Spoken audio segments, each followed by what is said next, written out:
What's good, y'all? Welcome back to another episode of Conversation Piece, your place to discover the untold stories of people in the community right here in Indianapolis. My name is Patrick Armstrong. I am your host, and I'm super excited to be back in April of 2025, the year of community. We've been doing a lot of really cool things, and the Open Door has been an awesome thing that we've been doing. So if you're interested in how you can get involved with the show, and if you're interested in maybe telling your own story, we'd love to have you go to conversationpiecePod.com and click on the Open Door. Until then, though, we have a really exciting conversation for you today. My guests today are two of the hardest working people in Indianapolis's culinary community, whether it's volunteering for and supporting other people's work, putting all of the pieces together on their events like Epicurean Indy and the upcoming MOkAO, or creating their own incredible culinary art as they're both incredible chefs. You will most likely find them out in the city doing something, and that something is almost always rooted in community. They've got something new coming up too, which I just mentioned, MOkAO, which is a 3-day festival celebrating coffee and chocolate. It will highlight beans of Africa, coffee beans of Africa, and celebrate the local artisans that focus on sustainable and ethical use of these products. Last but not least, they're just really cool people. And so without further ado, it is my great joy and privilege to welcome Youssef Boudarine and Ariel Hendrickson to the show. Thank you so much. We're so happy to be here. I'm super excited to have you. Thank you for having us, and I love how you pronounce my last name. Oh, correctly? Oh, I love We love that. It brings us joy when someone says it correctly. I see it the board right there, even you spell it correct. So that's it. All right, I'm the guest today. You're the guest today. Yeah, I am. What's the worst pronunciation of your name? What's the one that just like, if you do it, I'm going to be upset? Oh, I will never get upset, honestly. Okay, Yeah. that's very cool of you. It's like when you move to a place that is not familiar with spelling, and I have a hard time when someone is like spelling your name, I have a hard time because the vowel in the way we do it in Moroccan is different than French, then different than English. So for me, it's like challenging to spell. It's just like, hey, this is my ID, this is my ID. But they spelled it wrong on your ID too. Yeah, I was surprised. That's the first time in my ID. I was like, oh, this is not right. Yeah, this is not right. So I said like, you know what? I'm not going to get mad anymore about it, but it's fun to see. Do you feel like do you find yourself like not correcting people, but like gently being like, hey, this is actually the way it's pronounced? I or took do you that not? over. Yeah. Oh, that's your role. I took over, so he doesn't have to do it I let anymore. Ariel do it because even when we compete in Texas, my last name is like correct, and they say whatever. I'm just here for fun. Doesn't matter. Well, that's a solid partnership. That's what happens in a partnership, and we work with each other and we support each other. So I like it. Yeah. I'm gonna move this because it's rocking around on the table. Shout out to Gary G. Madeline. Honestly, it perfect. matched the flower setup, actually. It really does. Shout out to Madeline. Shout out to Gary G. Okay, so Youssef has actually been on the show. We did a series for Epicurean Indy last year, and it was really amazing. We got to learn a little about you there. So I actually wanted to turn to Ariel. I don't know you as well, and there's some stuff floating around about you online, but I just wondered if you would be interested in sharing a little bit more about yourself. Oh, thank you. Yes. So I've been in Indy most of my life. Born here, raised in Fairmount, Indiana, and also Indy. And since I was really young, I've been in the hospitality industry, restaurants, catering, events, etc. And this kind of what we do with J'adore is definitely like the next step for what I love the most, which is event organizing, bringing community together. I like it. And then how did y'all find yourselves together and wanting to work together in this capacity? It's because we trust each other. Trust, there is a strong friendship. That's the value. And we always share same. We work together like 2 or 3 years in place.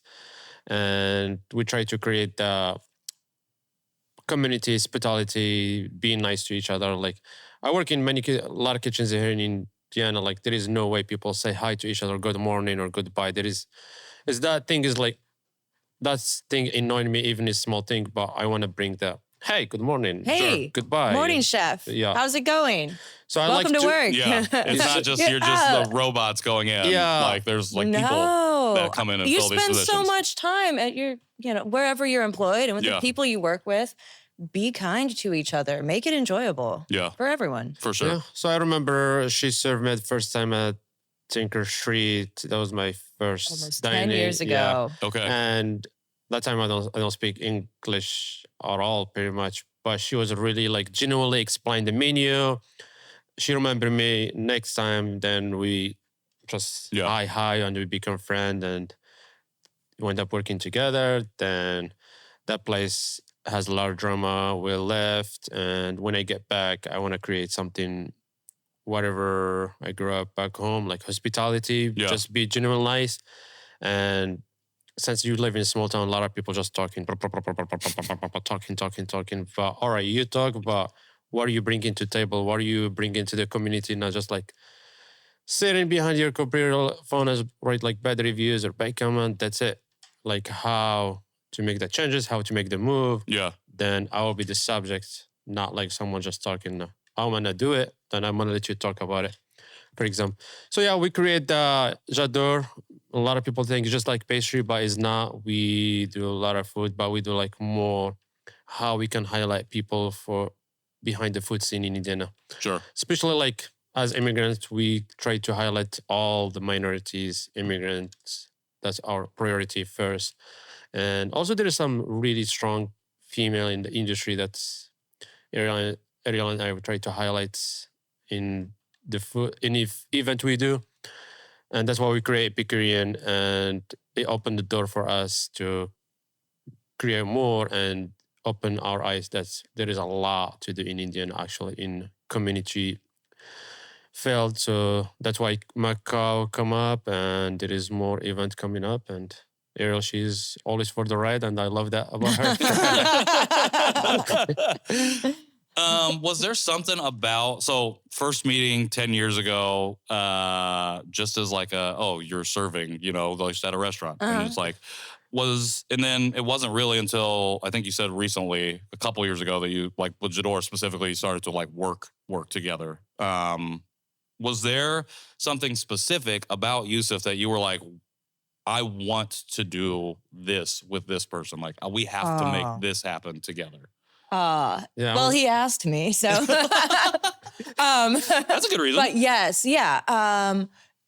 Like he was just saying, the spirit of like hospitality is not just to the clients or a guest or a customer, but it is truly within whatever you're doing.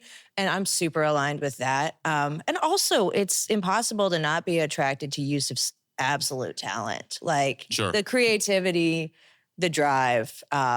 The stuff he puts out, if you're not following J'adore on Instagram, like it's like a fantasy. Like it's really, really cool. So of course I want to be involved. Yeah. Yeah. When did you first know that he was this talented? Like you're just meeting somebody in a restaurant, when does that connection like set in? Like, oh, this dude like makes really incredible food.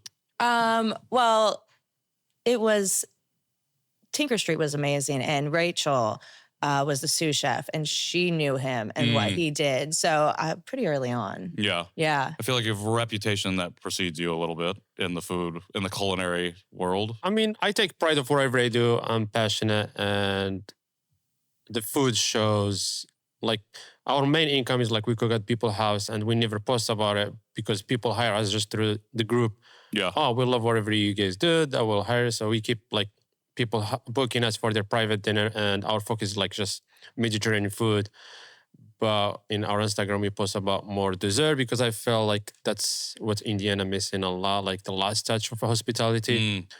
I mean, I went to a lot of good restaurants in Indiana, chef, they're good, but when you order dessert, you get disappointed, then you may forget the whole experience because frozen cheesecake, some brownies, some cookies, some same ice cream thing. Like we know that they have same sources if they didn't have the person that doing dessert for them. And I feel like in the last 2 years, we have our dessert menu in, I would say like 7 or 8 restaurants right now. Yeah. And that's awesome. Just helping, providing recipes. do it. Sometimes just like friend to friend, just do it. Like we don't get like reimbursed or ask for money for it. Just I want it to be happen so people have the culture. Oh, let's see what's dessert today, something like that. But honestly, like Bluebeard and Amelia is a really good place to work with. And I wish I worked with them since day one, because right now we will create like something unique, because they're really helping me develop whatever I do. And working with Chef Alan or Ed or Charlie, like they're really good people that they appreciate whatever you do, and also they support you. And honestly, any question we have about Epicurean or MOkAO or any question I ask them, and they have answer for it. And so that's good. Ask them to do stuff with us. It's 100% yes every time. Yeah. So, it's awesome. So that's kind of business Indiana need, that they are supporting you as person. They don't like, they hire you, but they don't wanna control you, like to be like, they don't need to own you. Yeah. You didn't sign a non-compete. Yeah. So most of the places we work before, they try to own your creativity, try to take credit for whatever you create, and misleading the community and people. But again, you can take as much as you want, because if you are creative, you will never stop creating. Right. Yeah. But if someone just want to take credit, it will get lost when you are gone. So. For sure. Well, and you run down those creatives until they probably get to a point of exhaustion, but they can't actually create anymore. And then you might walk away, your pockets are a little bit more lined, but in reality, your business might suffer. And also the people that are making whatever it is that you're selling is now suffering. You lose it. Yeah, it happens already to a few businesses, but...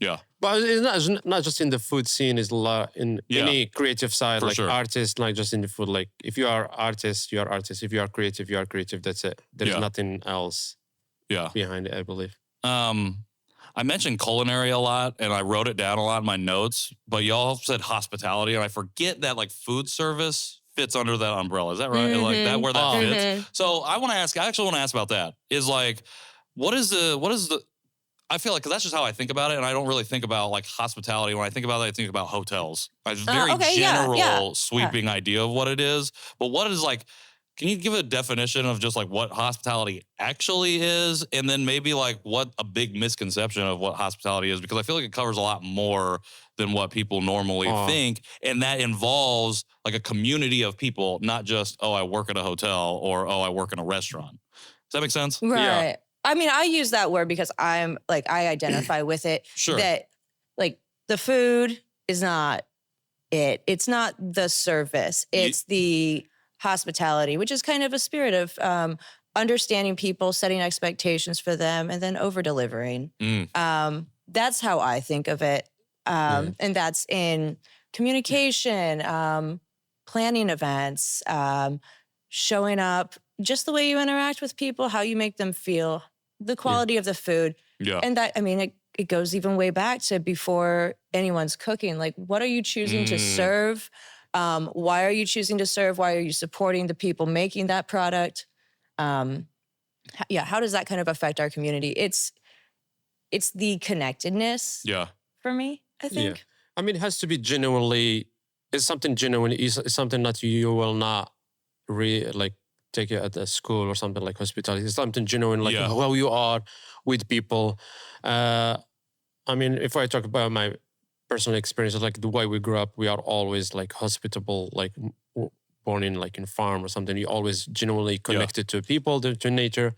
And you mentioned hotels, like a lot of businesses, they always talk about hospitality, but it's like something like, I don't want to say just like fake, by like, oh, we are hospitality, but you're when you hitting go, your marks, you're doing everything by your checking the box, and I think that would be like maybe why that word isn't associated with the kind of stuff we do as much, because we are genuinely doing it. We are touching the people through like our daily basis, like.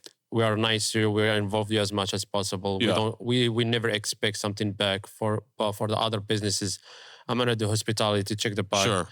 because I wanted something back from you. And Right, it's not rooted in the transaction. It's rooted in, like I said in the intro, it's rooted in community. yeah, Exactly. and And I also- think that's Yeah. a huge difference. Like that influence, like your foundation influences what comes out of said foundation. So Yeah. like if it's rooted in making $1, like it's going to reflect in your It practices. shows. yeah. Yes. And also hospitality, you have to be like welcoming every single person. It doesn't matter who you are, what you're ordering. I work in steakhouse in up north, and I don't want to mention name, but if You do. order, I don't care. We'll just And- flash it on the screen real Yeah, quick. It's the you logo. can put it like in their pre-shift. Like for example, they push the server. If you sell this wine for $500, you will get bonus. And so the server, they try to push to sell the bottle. So if they sell it, they will treat you good. If you don't order that wine, they will become just like, all right, I'm gonna get you like just normal service Yeah. because I know I'm gonna kind of get nothing from you, but I'm gonna pretend that I'm going to service. I'm Yeah. wearing tie and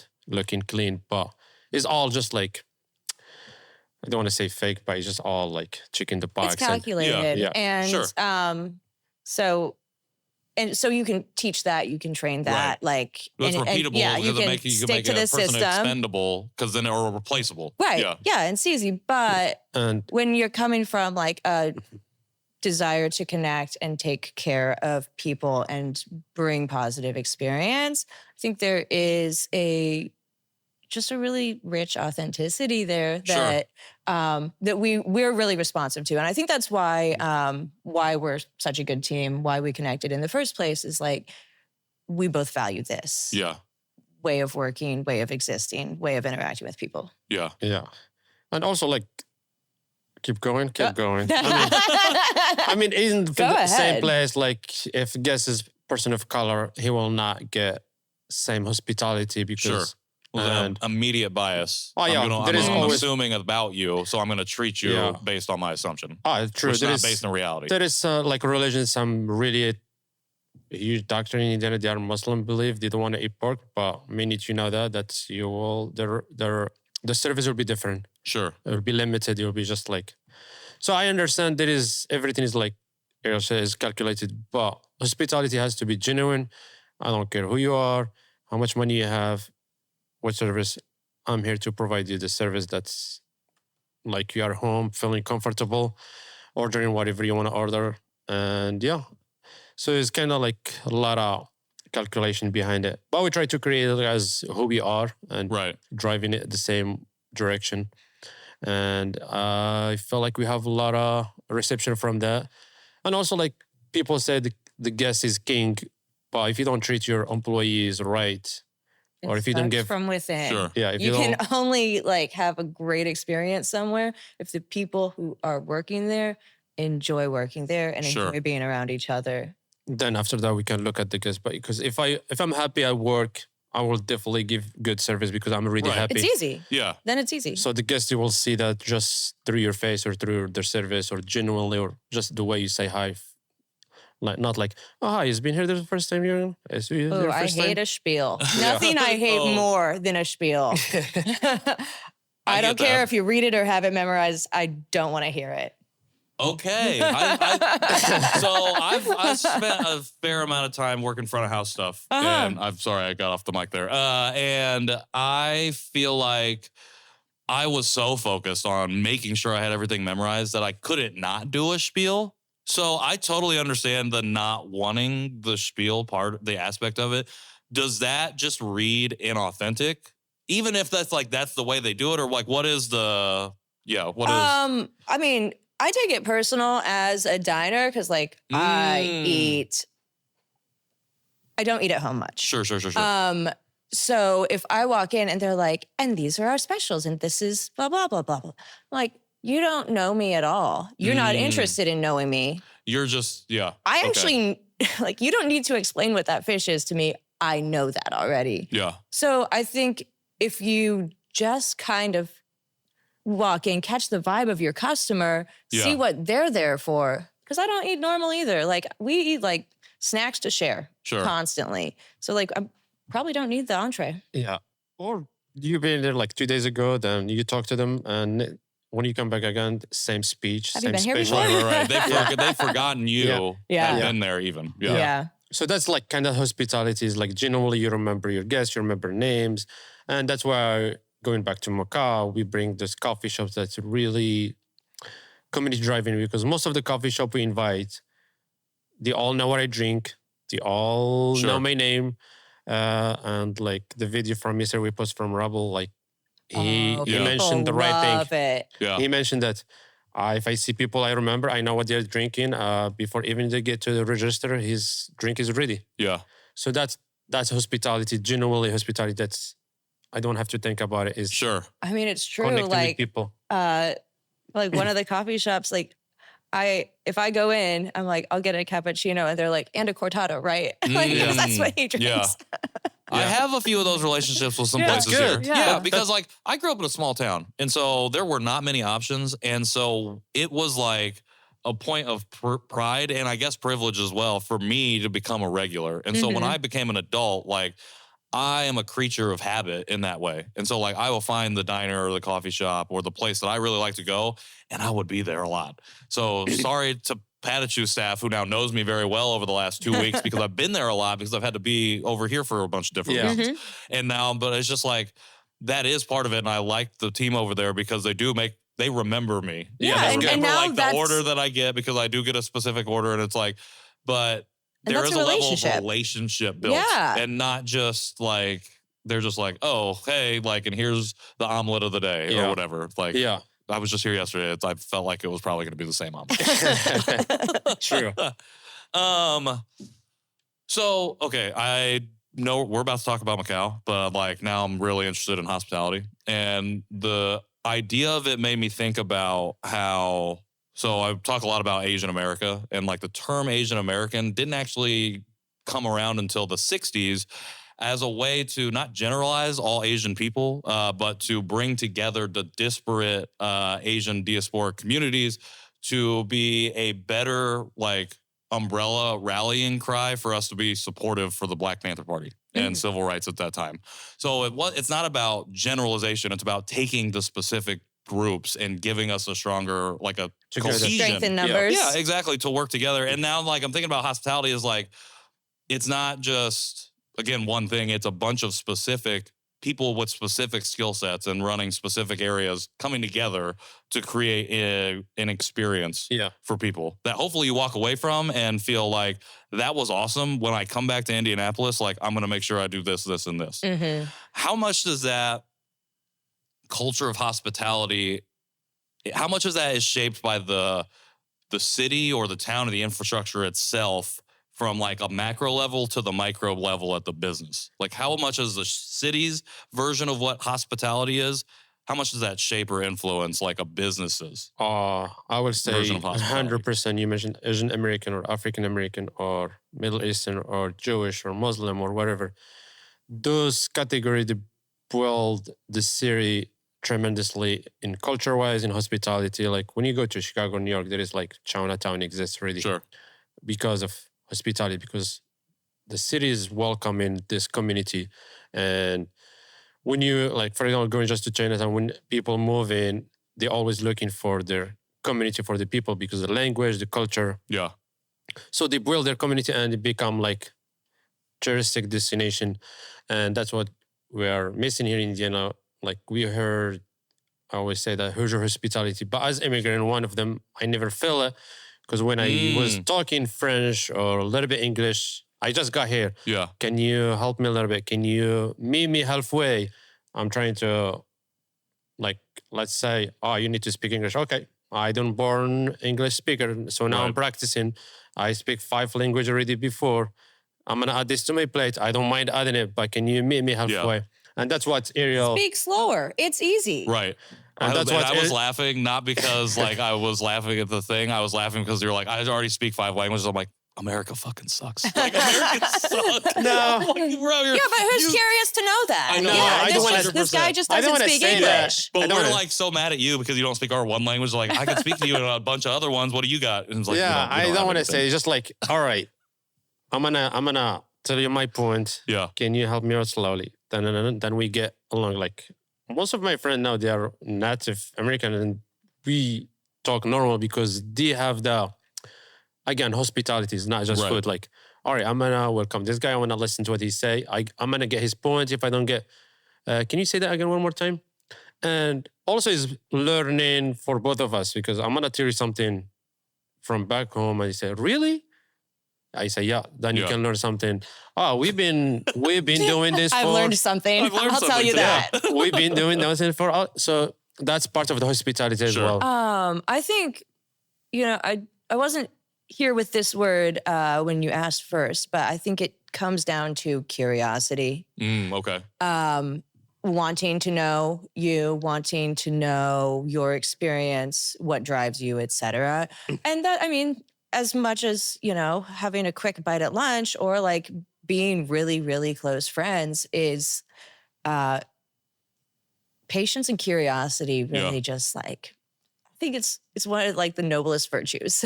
For sure. Well, because we are so much less curious than we are like entitled to information. Exactly. We're not curious about somebody's story. We feel entitled to it. Yeah. The technology ruined it. Or we think we already know. Or we do the big assumption and we think we just know what it is already. Now everyone is smart. Everyone knows with chat. What's it called? ChatGPT. Yeah, that thing. And any information you need, you can look at it. But you will become more dumbest and dumbest while you're using this technology, because all right, so you don't need your brain, just like get rid of it and put like phone in your head. And well, I grew up learning about how taking the shortcut was the wrong way to always the American dream. Like you don't take shortcuts, to make it. But now it feels like, it's like just shortcut away. Like we're one shortcut away from success. Yeah.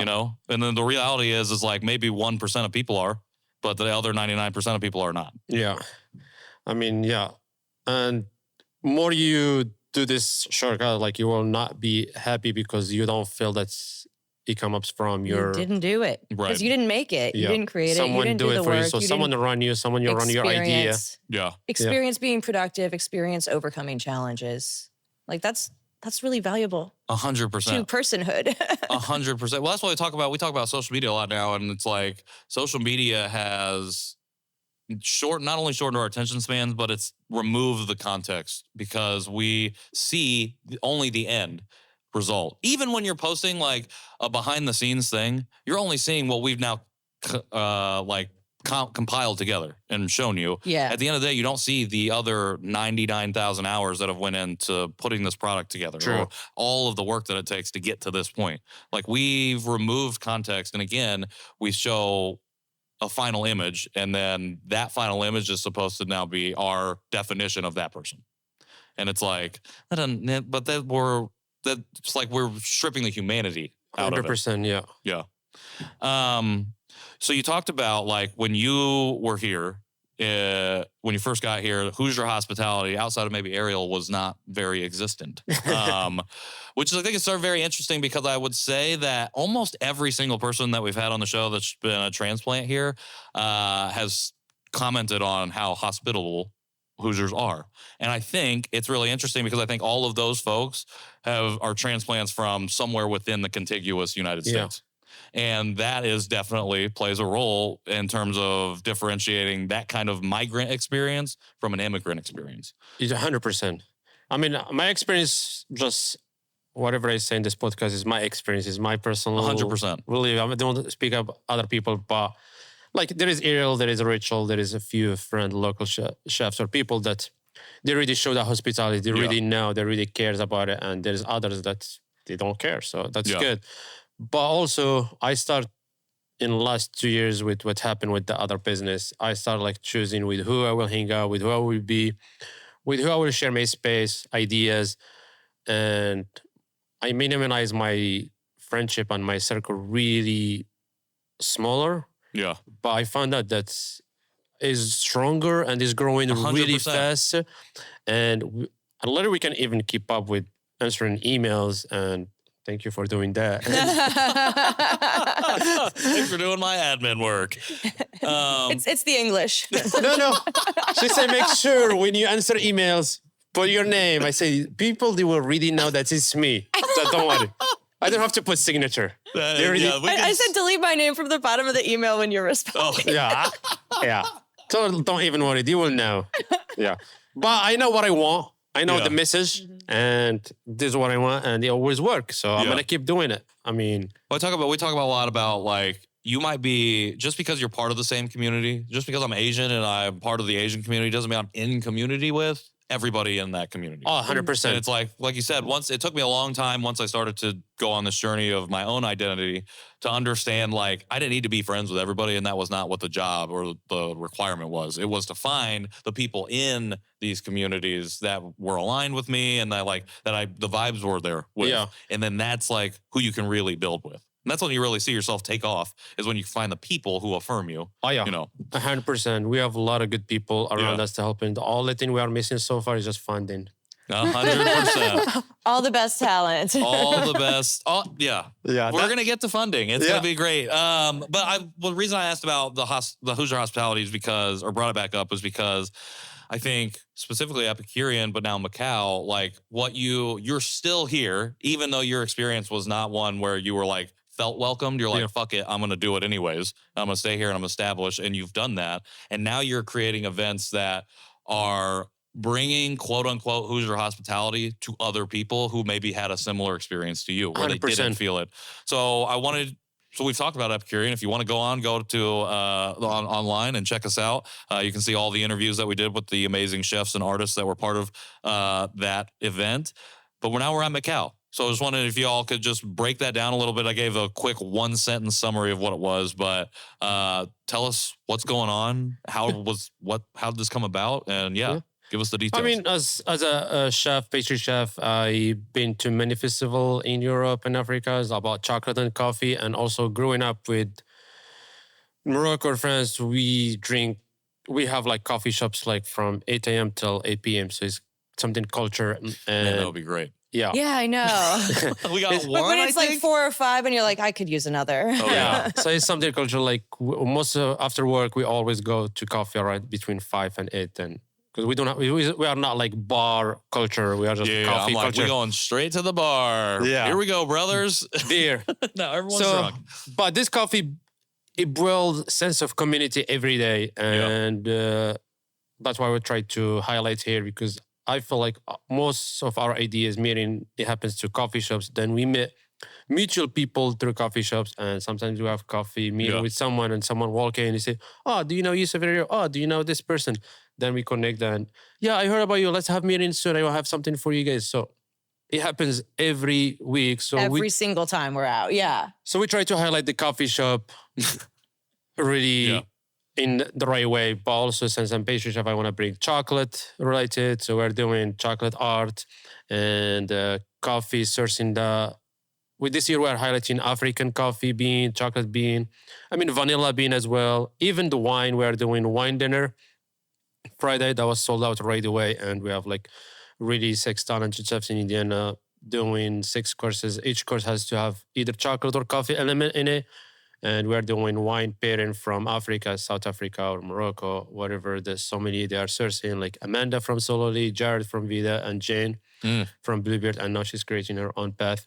So all of them, they are coming together to support our vision, and they are happy to be part of it. And that's a hell of a team right there. Oh, yeah. That's what I said. Like me and Ariel. It's like a dream team. we create 92 dream team. Yeah, we create a platform that people trust whatever we do because, hey, this is what we're doing. We are not taking no money from it, no credit. We want to highlight people behind it. We want to highlight the talent. And also we push to show the creativity because we've been invited to a lot of events in the food scene before, and there is a lot of agenda behind it, politic or not politic. I was in one dinner just because my color to check the box. And I got that right away. Then I start asking questions. But more you ask questions, you find out answers. So that's why you say, when you fuck around, whatever. Find out. You find out? Yep. That's exactly how they say that's what happened. You said it exactly right. Yeah. So I asked so many questions, then I found that the answer is interesting. They also call it scientific method. Yeah, let's be nice. No. But also working at the place has 3 locations in pastry. I was working in that place then. Like, I guess social media was never reflect the true story behind it. I asked so many questions, then I found out whatever I want to find out. So based on all of that, I come up with these ideas of Epicurean Yeah. in MOkAO. Even the bake sale, I reached out to Emily tasting Indianapolis. Hey, this is what idea I want to do, and she ran it very well, just to bring the community and highlight people behind it. Yeah. So that's how we do it, and it doesn't matter who has it created or not. It's just we want to protect the vision, and there is some people they want to involve, and we say no. If it's not alignment, it's not alignment. I have a right to say no. Yeah. Not just because we have a personal problem, it's just like, no, you are taking this to a different direction that Exactly. I wanted to. But also I want to make it different. I want to make it for people because we created by people. Sure. And so far it works. All we need is just like more funding to make it bigger because the idea is nonstop. Yeah. Yeah. Honestly, can we just get this man paid so Can we get have... the man paid? Can we pay this man? Yeah. I mean, yeah.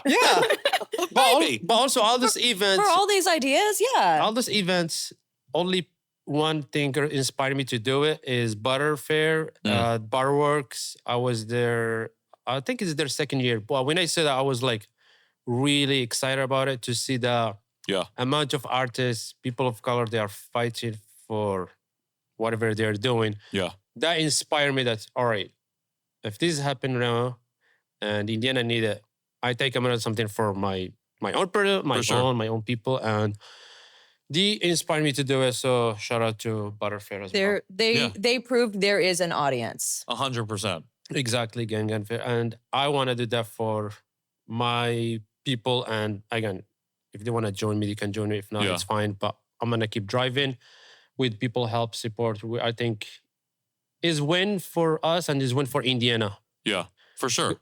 Because when I create Epicurean, I really talked to Morgan Snyder from Indiana. I really want a food writer not from Indiana. I want them from different states so they can stop saying, I just moved Midwest, didn't have food scene or whatever. Yeah. And that's why I called James Beard. Hey, this is what I want to do. It's about diversity, about immigrant. And the conversation was 5 minutes. Say, we can show up for this. And just to show that Indiana is good for the city, more than good for us.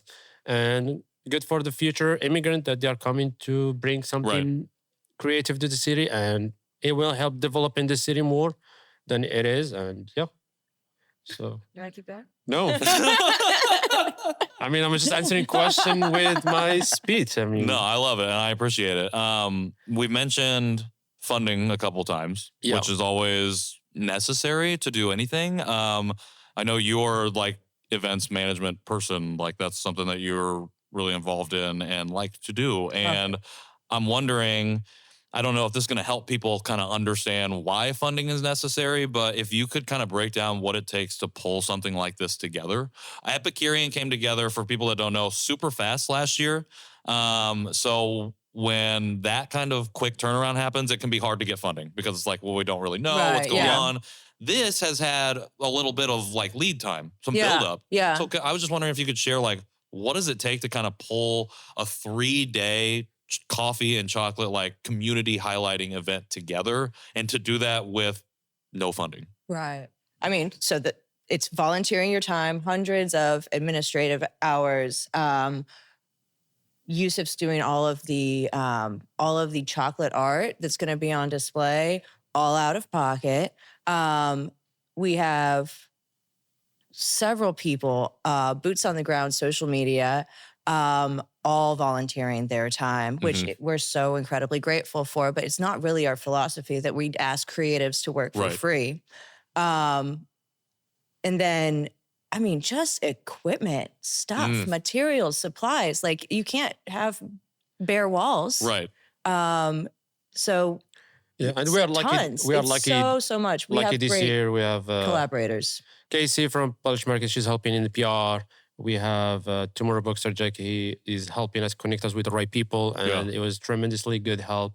We have a friend of us. Her name is Aisha. She's helping us much. She will be the MC for the panel as well. We have the Sushari. They changed their name to It's True Essence Foods. True Essence. They donate pounds of chocolate for us to do the art as well in the last minute. So that was really good relief for me, because when I did the budget to just to do the chocolate around $3,000, and that donation. Oh, it's getting more expensive. I can only imagine. We've had more recently, so I can only imagine it could be getting more expensive. So that donation helps a lot to create something whatever I want. And I know like Pattern and the studs, they're really good. Help with May Silico is amazingly communications, like how they are in top of whatever we do and following up with us. Yeah. Do you need something? Don't forget about this? Help with this. Salma, Paulina, like every single person, like even the graphic designer from their intern, I'm surprised. Like the work they create is insane. And we try to give them the credit as much as possible. We have a lot of like TV segment. We try to involve other people to be the face, not just me or Ariel. And just like spread whatever, like you say, when someone opened the door, you keep it open. You can say that. I told him, when a door opens for us, whether we open it ourselves or someone opens it for us, let's hold it open for someone else. For sure. That's just, And that's how I felt like Epicurean was a huge success. And MOkAO, I believe it will be the same. And we have another event that we We'll keep making events. Okay. There you go. Okay. I like it. I hope that you do. So we will. I had to miss Epicurean last year, but like I had a lot of friends go. Mike was there covering some stuff. But the response to Epicurean was, I thought, incredible. It was. And to see people get excited about not only Epicurean coming back, but then you spinning out new things from that is awesome, because we don't have enough of like people just providing access and opportunity for businesses and creatives to just take center stage in this way. Yeah. We literally, at the beginning of recording this episode, we had a post go live about our community market for the AAPI community coming up in May. That's literally inspired by like the specifically Epicurean, but also the Three Birds small market thing that you did. Yes. That was awesome. Like the little fair, I was like, this is like, why can't we just do this all the time? Where we just get five people to get together. Like it costs you nothing to come here and just sell your stuff, and then just get people there. And it's like for 3 hours you make it. If not, you don't. And there was a line out the building the entire time. Mm-hmm. And people show up for this kind of thing because the people, they love community as long as you are showing them the love back. Yeah. People, they support the community. And I love in the last years how people, they are driving and focusing like how to support like small business and keep that money as much as possible in our city, because that's how we grow as a city, as people. But if you go to like this corporate steakhouse or those big businesses or coffee shop like Starbucks, thinking that it's giving your money, and the CEO is in Miami enjoying his time, and Rabel is struggling day by day, for example, to sell. Exactly. So why? Even this person is selling good quality coffee and that one is selling you shitty coffee. So this thing, people, they need to think about them to support those businesses, not till they shut down and people cry about, oh, sorry, you guys closed. Well, especially from a tourist perspective, I heard you mention this, but I wanted to bring this up. So I'm glad you're talking about it now. But like, why are we, when tourists come in, we're hosting so many large scale events now. Why are they still going to Starbucks and the biggest like restaurants? Why are we not supporting and amplifying some of these really incredible small restaurants that we'll highlight in our magazines, like for at a time. But like when it really comes down to it, and we want to bring and attract people to come here to these events, we're not for some reason partnering and supporting and investing in our small business community, and yet we are telling people that we are the hub for small business in the country. I mean, we try to push that through Epicurean, and we have a lot of collaboration with some people that we will announce it soon, just to tell them our ideas and how we can support that. Yeah. But I know like a lot of like in BL Star, wherever they came, they always look for places that really has established platform. They have PR people, they have marketing people, but most of the small business didn't have that. But they want to be part of it. So hopefully Ariel and I will be the liaison between those small business and the big dogs. Yeah. Hey, I can provide you the good food, good quality, like just be like between intermediary, so like there is a way to do it. The continuation of Epicurean is in smaller kind of just celebratory events. We've done one at Tinker Street where we brought together, it was 5 chefs from 5 continents. Oh, okay. So fun. Sold out. Everyone was thrilled. The food was amazing. And so we're continuing to highlight international food, chefs who are immigrants, business chefs. owners who are immigrants. And that's been really, really fun. And the other side of that is people are approaching us to say, hey, we want more diverse food offerings in this event or at this market, et cetera. So we are consulting to bring more of the just really authentic, awesome business owners and chefs into maybe like opportunities and in front of audiences they might not have already had. For sure. Yeah, Andy works with the last one we did is with the ballet. We have one with Immigration Center. We have something coming up with Rev. And I mean, y'all are all over the place, I feel like. Also, gotta push it. For sure. Yeah, we love it. We donate our time. And as long as someone win after that, one of our immigrant chef, why not? I would be happy for him 100%. And the day I want to open officially brick and mortar, I will have we have really like platform established idea of how we want our business. Even I'm not sure that would be a good idea because dealing with people is kind of this is our community, but this is our back and forth constantly. It's like, oh my gosh, we want to have a space to welcome people into, and then also being an employer is so incredibly difficult. You want to do the right thing. You want to do it the right way. For me, that's my greatest fear is like, for sure. Maintaining consistency for employees. And then also, like, people can be kind of disrespectful to public spaces. Yeah. It's sad. It is really sad. Well, solely just had the hydrant. I was sitting there last night. Yeah. Boarded up doors.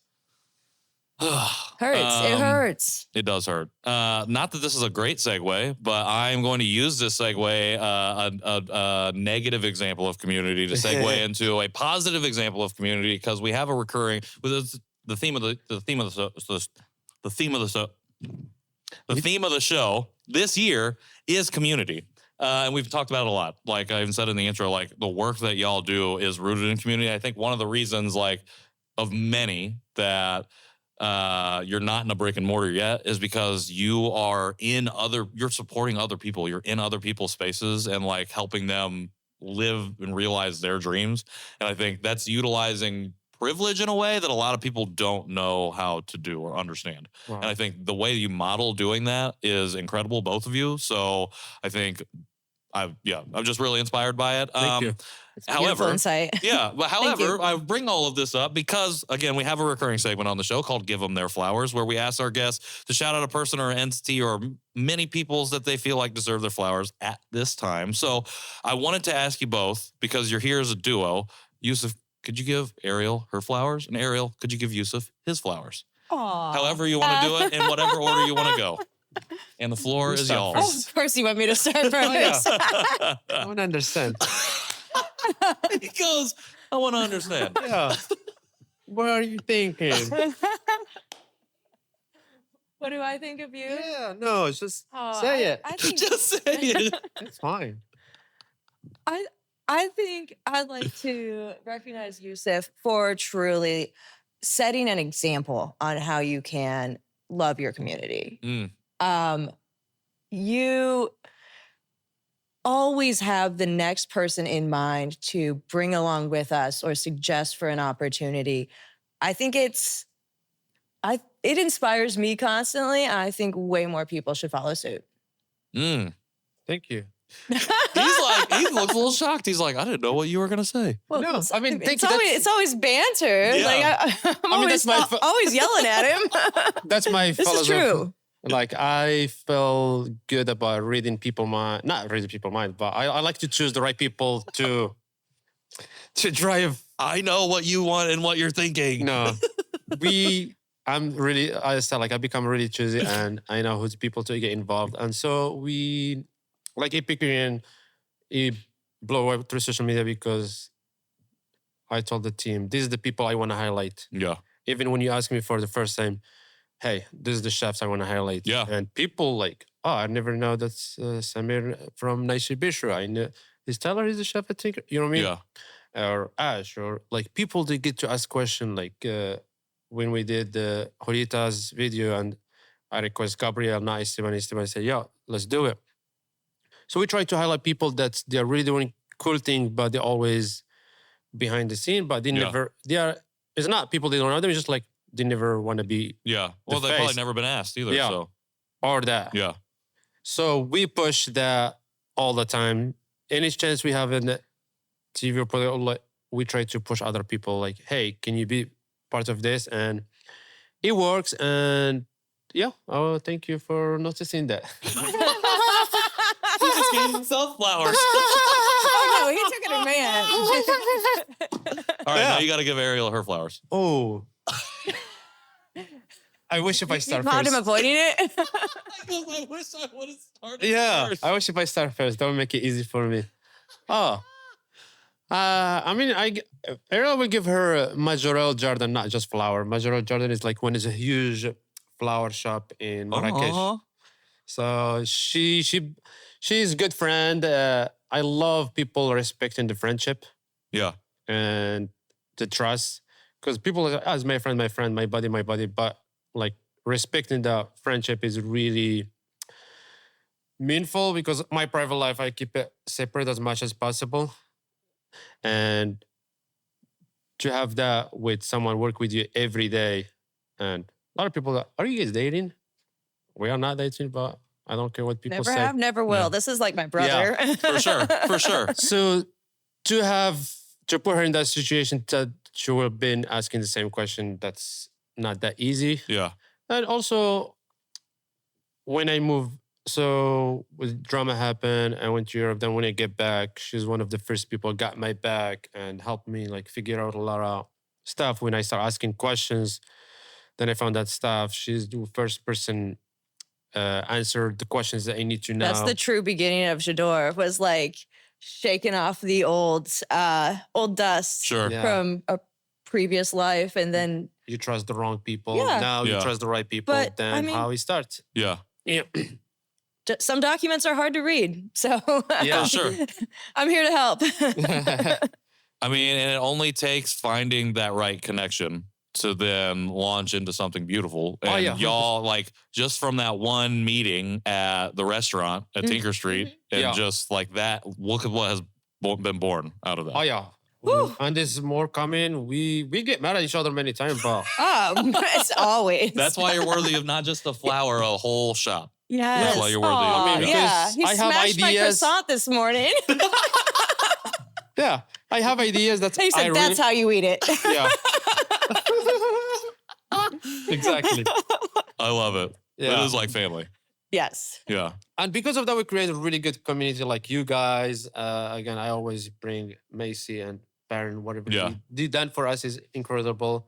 And like Bluebeard, Amelia's, and like a lot of people, they are really in our side, and we are trying to make it bigger and bigger. And especially like with the next event that I want to do, I want to like more people around it.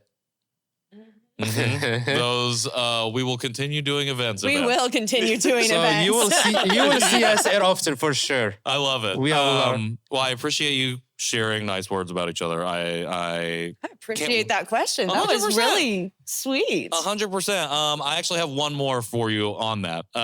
You came in, you were talking about Amelia's. You have an Amelia's sweatshirt on. Yeah. In every interview that I listened to or read when I was coming into this, I think Amelia's got mentioned. So I just would like to have y'all shout them out. Like, what flowers do you want to give to the team over there? Oh yeah, at I Amelia's? mean, again, Amelia's because it's like Bluebeard's sister, and I want to talk about the owners of like Charlie is one of the kindest people you can Do you work mind around. getting right up on that Yeah. mic a little bit? He's one of the Thank kindest you. people you can be around, and is inspiring to work with them because working with people like chill and Yeah. they understand right away what you want to do or where you want to drive, and they always the yes culture. But also what inspired me about Amelia's and Charlie, we had interview with the Food and Wine magazine. So I had interview with Food and Wine magazine twice. One is like 3 years ago with another bakery. and it was okay. But this one, it was a really good interview because Charlie say, we don't believe in... We don't believe in a non-compete. We think if someone is here and that basically that inspires them to move forward with their career and they want to do their own thing, we fully support it. Yeah, like Side Door Bagel came out of Amelia's. Oh, okay. Yeah. And he said like there is a room for everyone because the food writer, she asked him like, so what do you think Youssef is doing Jadora? He said, Amelia's, it's not that competition. He said like, no, we support him 100% and there is a room for everyone to grow in the city and this is a place for that. I've long-term believed in that sentiment. Like Indianapolis is just not big enough to think you have a single competitor. It's not a competition, it's a conversation. Yeah, for sure. And that was inspiring. That's why I said like... That's a good one. So like, I wish if I work with those kind of people when I move to Indiana to show me the right direction, whatever I want. Because the amount of idea I have before is just like blocked or take them away to the other businesses. And again, the past is the past and now it's better. Like that spirit of like, there's room for all of us. Yeah. I love what you do. You're making me want to be a better pastry chef. You're making me want to improve my dessert program. Yeah. Like, that's exactly what it should be. Like, Youssef's like, hey, look at this other like baker doing this really cool new idea. Have you seen this? We're excited to see that there's a culture here that people want to like show off their talent, show off their culture. And that's why like I always wanted to like bring all the bakers together. That's why we reach out to Amelia Taste Indianapolis. Hey, I have this. I want you to bring all these bakers together. And in 2 months, you reach out to us. Say, hey, I'm bringing the bakers together for bake sale, and it's good. We see people want it, and the response was really good. But it's also like you get like 6-8 bakers together, and everybody's talking to each other about how you do that, and wow, that looks amazing, and so cool to see this. And, do you have a pair of gloves I can use? Right. It's everybody supports each other and is into what the others are doing. And there's no sense of competition whatsoever. Yeah, then you can share, try this, let me try this, then. Yeah. The idea of collaboration over competition is something that I'm trying to like lean into super heavily this year. 1,000%. And I feel like that is like what these events are about, what the bake sale is about, is just this idea that like we can be in the same industry, but it doesn't mean that we're competing with each other. And I love this model that the owners of Bluebeard have like done to like support new business to spring out, because I'm like, isn't that the point of like a local government or like what we're supposed to do, like the federal government? Like, shouldn't that be a place that fosters like new growth? I mean, and doesn't that not stimulate your economy, this new business that people are lining up around the block? An incubator. Yeah. Right now we talk just about bakers, but again, this is in general for each field, each place. But we're just talking just because I'm pastry chef. Yeah. But in Morocco or France, what we have like between bakery and bakery, there is coffee, there is pastry, there is bakery, there is restaurant. If I don't have cream or milk or butter or my delivery was late, I just walk around, go to the kitchen. Hey, can I have 1 kilogram butter, not pound butter? 1 kilogram butter or 1 liter of milk. Tell my delivery. Let me get that 1 pound of butter. Then you go back to your shop. Then when you get delivery, you give them that. Then you give them pastry or buffet or something like that. And you guys like next to each other, but you are not competing. And also you are always creative. So that's the kind of philosophy I try to create here, me and Ariel. And most of the pastry bakers, we have good relationship with them, and we are always happy to see them growth. Yeah. And we tried. Yeah. Well, I think when you see that, like for me, it's just like, how could you not see the value if you were to invest in something like this that clearly there's a large demand for, to scale it up a little bit or to help these businesses like. Because I'm assuming some of them had to be like, oh, if we have a store, we can't open the store at this time because we're going to be at the bake sale. Yeah. So like an investment into this event allows them to not have to lose out on that revenue and as well generate more revenue, which gets taxed by you to go back into the state to take care of these programs. I mean, that's one of Ariel like thought about Epicurean. Like when we invite them to come to the festival, she's like, we need to make sure that there is no fee, there is no board of health, like, because some of them, they make clothes, some of them, they don't have like employee there. We need to make sure that they are coming fully, making sure they are making money that they... Removing all the obstacles For sure. from like, if we want to put people in front of bigger audiences and we want the audiences to see new food, new chefs, new cuisine, new culture, we want that to happen. Why would we apply any obstacles? Why would we become another barrier? Yeah, why would we gatekeep that? Yeah.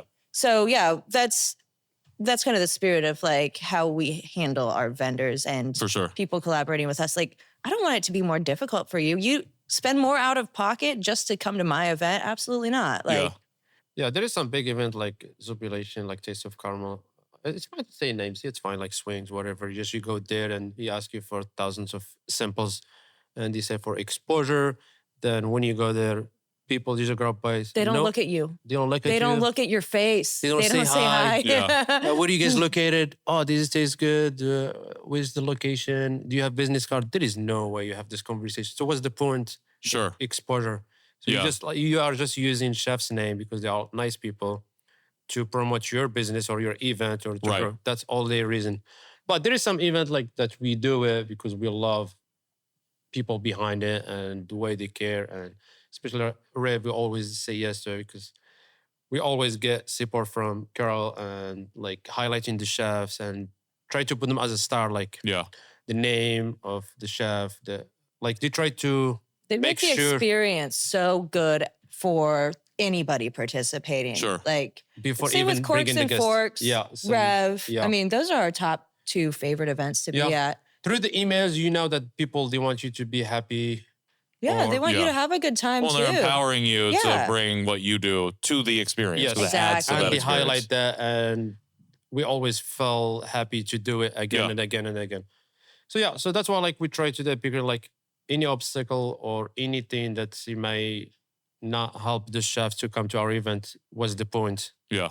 Anybody needs help with Board of Health permitting, anything. Like, I know how to do all that. I do it hundreds of times a year. Like, sure. Awesome. No problem. And also like the food blogger, like Amanda, she's a really good help at that. She came to the event she did and tasting Indianapolis. There is some food bloggers, they are helping this community, small business to give like sources. Yeah. And those people, they help us as Epicurean Creative to make that happen. And there's a lot of pieces come together. That's how we make it happen always. Well, I am here for it. If you can believe it, we've been sitting here for about an hour, I think. And generally, that's when we need to wrap it up. But I appreciate y'all for coming on here and sharing a lot about backstory, a lot about hospitality, which I didn't know we were going to talk about. But I appreciate you educating me. And then about all the stuff that you do. We talked about MOkAO some. That was the reason we were in here. And we talked about it some. But before we get out of here, I know it's happening this weekend. This is dropping on the Tuesday of the week of MOkAO. So give us the logistics. What days? Where is it at? What do people need to know going into the weekend? You guys all welcome. Saturday and Sunday is free to public. We have bakers. We have coffee shops. Sunday is fun. One who has a branch from some local people. It'll be like party. We have musician. We have... panel discussion Saturday afternoon. Ariel, she's working in the program that she will post about it in next 2 days, 3 days. Yeah, so follow MOkAO, MOkAO_Indy, MOkAO. And all the event programming is up there. You can where to go, who to look for. Some really, really cool like coffee shop and vendor features. Yeah, and come support your local favorite coffee shops, your lovely baker, come for brunch, bring your family. And that will be beautiful, hopefully beautiful weather. And it's looking nice, but... We're in Indiana. Who knows? But who knows? But we have backup inside. I look every morning. Yeah. You got to go outside. You can say one thing on the radar. I know. Yeah. As a raining shade, we have backup plan here inside the Stud Museum. And it'll be a fun event for sure. Something unique, different. And this year we're out in Africa. And hopefully that will be the opening ceremony for next year. I'm here for it. And I'm excited to go, especially because I missed Epicurean, and I know we have events coming up, and more events will be happening. Yes. Last but not least, I know that y'all are you put everybody in front of yourselves. You highlight the people that are at your events. You don't necessarily highlight yourselves, but we always ask everybody at the end of the show. Last question for folks out there listening and watching right now. How do they find y'all? How do they support y'all? How do they do that going forward? Me personally, they will follow J'adore Pastry, not my personal. And I like that we're like actually saying it out loud now. Yeah. And then you guys will find me at Bluebeard every single day since we run J'adore over there. So when I'm done with Bluebeard, I'm there with J'adore. And trying to do most of our meeting here at the Stade Zora Blue Mine. So you say hi if you see us. Mm-hmm. Follow us on J'adore for any of the events that we're putting on or participating in or helping promote, organize, consult. And j'adorepastry.com has our upcoming calendar events. Cool. Yeah. I can't thank you enough for making time to sit down thank you here for and do having this. us. Y'all are very busy, and cool. I feel really privileged to not just have this, but a conversation not long ago. I feel like that got me really prepared to sit down for this one. I feel like we become homies, and you will see us often then. We're homies now, 100%. Yeah. For everybody else, links to J'adore, to MOkAO, to Epicurean, all of that stuff in the show notes. So make sure you check that out. New episodes of this show drop every Tuesday on YouTube, wherever you get your podcasts. Go to conversationpiecePod.com for the open door, for the archives, and for merch. And if you're listening to this and you can leave a rating, we would love that as well. But mostly we would love if you could share this with a friend that you think it would resonate with, particularly if they have a tie to Indianapolis. That's about it. We do have never mind. For the show, for us here, that's John Overton and Popular Rapture on the mics, Mike Lee and Mike Lee production on the cameras. Shout out to Pattern and shout out to the Stutz for the space. Shout out to Madeline McKinnon and Frida's Flowers for these amazing flowers. Shout out to my man Gary G for this dope art piece. Shout out to my guests, Youssef and Ariel. Shout out to Aisha for sitting in and being an amazing guest, spectator, audience. Live audience today. Live audience. I'm here for it. And last but not least, shout out to me for hosting the show. I am Patrick Armstrong, and this has been Conversation Piece. We'll see y'all soon.